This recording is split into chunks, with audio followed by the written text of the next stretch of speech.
Paano nga ba tayo makapag-upload ng video sa YouTube?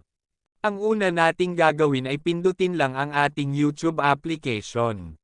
Scroll down lang muna natin at pagkatapos ay pindutin ang plus sign na may bilog dyan sa baba at pindutin ang upload a video.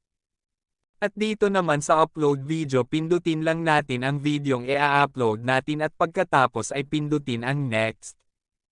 Sa add details naman, dito natin lalagyan ng title yung videong i-upload natin. Lagi lang nating tatandaan na yung title na ilalagay natin ay related doon sa video na i-upload natin. Dahil tutorial video ang ginawa ko kaya ito ang title na ilalagay ko.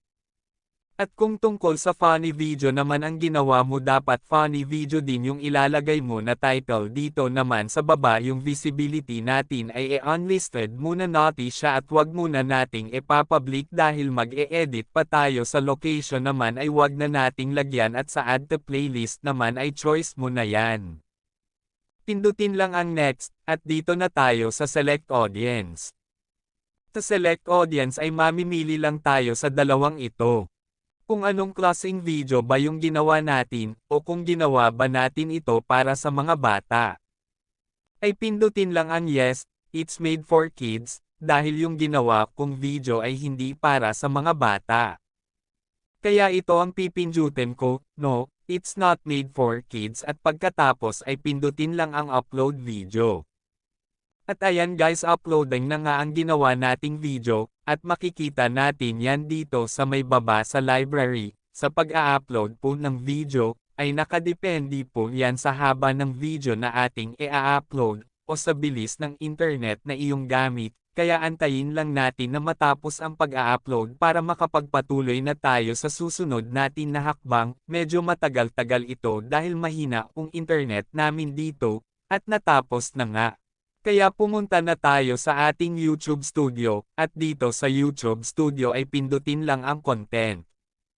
At pagkatapos ay pindutin ang video na ating in-upload kanina. Para makapag-edit na tayo ay pindutin lang ang hugis lapis dyan sa may itaas. At pagkatapos ay pwede na nating i-edit ang ating video. Pindutin lang ang add description, at dito naman sa add description ang ilalagay lang natin dito ay yung related lang din sa video na in-upload natin kanina.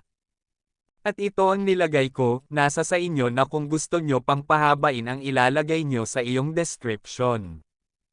At pagkatapos back lang natin at pindutin ang visibility. At dito naman sa visibility ay pindutin lang ang public para mapanood na ng lahat. I-back lang natin at pindutin ang select audience, dito naman sa select audience ay pindutin lang ang no.